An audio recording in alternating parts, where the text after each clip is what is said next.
بسم اللہ الرحمن الرحیم۔ حضرت لوط علیہ السلام حضرت ابراہیم علیہ السلام کے بھائی ہاران بن آزر کے بیٹے تھے اور حضرت ابراہیم علیہ السلام کے بھتیجے تھے۔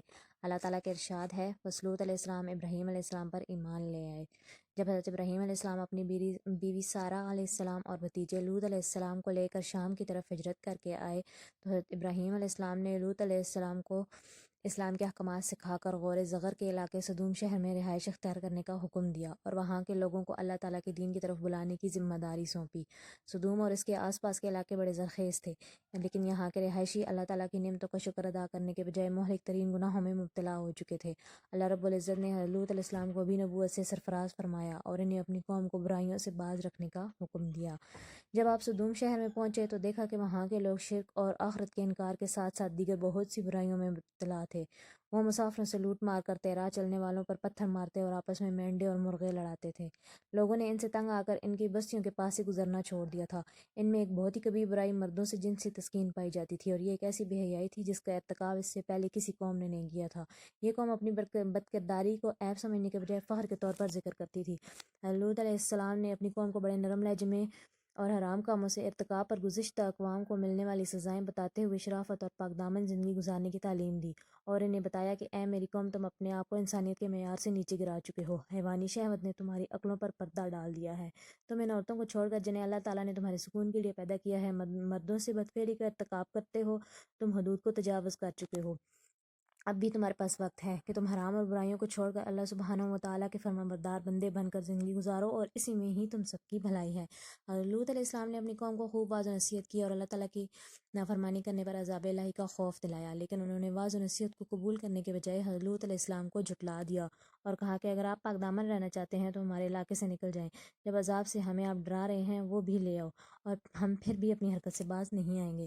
حضرت لوط علیہ السلام نے اپنی قوم کو بڑے اچھے انداز میں واعظ و نصیحت کی، لیکن چند لوگوں کے علاوہ کسی پر بھی اس کا اثر نہ ہوا، اور قوم نے آپ کو مختلف تکالیف پہنچانے کے ساتھ ساتھ عذاب کا مطالبہ بھی کر دیا۔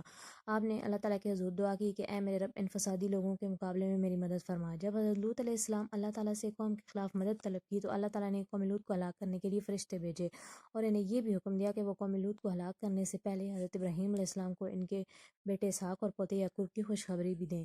چنانچہ اللہ تعالیٰ نے پہلے فرشتے حضرت ابراہیم علیہ السلام کے پاس آئے اور انہیں بیٹے اور پوتے کی خوشخبری دی، اور پھر حضرت ابراہیم علیہ السلام کو یہ بھی بتایا کہ ہمیں قوم لوط کو ہلاک کرنے کے لیے بھیجا گیا ہے۔ حضرت ابراہیم علیہ السلام نے جب فرشتوں کی زبانی قوم لوط کی ہلاکت کی خبر سنی تو ہمدردی کا اظہار کرتے ہوئے قوم لوط کی جانب سے دفاع کے طور پر کہنے لگے کہ تم اس قوم کو کیسے ہلاک کرنے جا رہے ہو جس پر اللہ تعالیٰ کے برگزیدہ بندے لوط علیہ السلام بھی موجود ہیں۔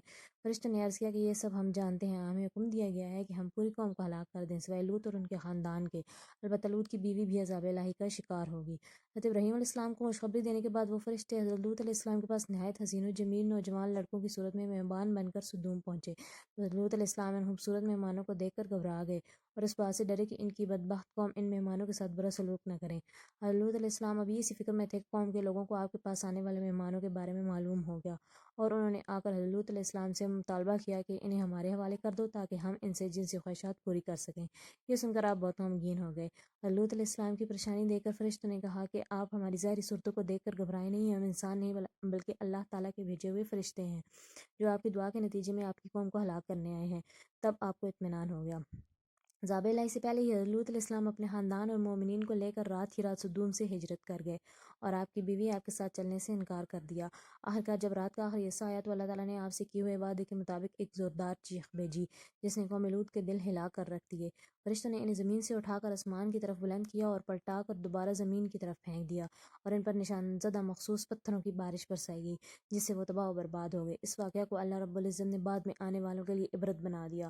قوم لوط کو ہلاک کرنے کے بعد ان بستیوں کی جگہ ایک بدبودار جھیل بحر میت کے نام سے بنا دی جس کے پانی اور ارد گرد کی زمین سے کوئی فائدہ نہیں اٹھایا جا سکتا۔ یہ اللہ تعالیٰ کی طرف سے اس کی عظمت، قدرت اور اس کی پکڑ کی ایک نشانی ہے۔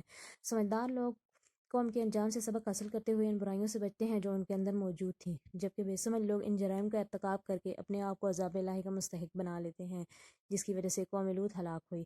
اللہ سبحانہ و تعالیٰ ہم سب کو ان جرائم سے بچنے کی توفیق عطا فرمائے جو قوم لوط کی ہلاکت کا سبب بنی، اور ہمیشہ اپنی رحمت کا نزول فرمائے تاکہ ہماری دنیا کی زندگی بھی خوشحالی میں گزرے اور آخرت میں بھی جنت الفردوس کا داخلہ نصیب ہو، آمین۔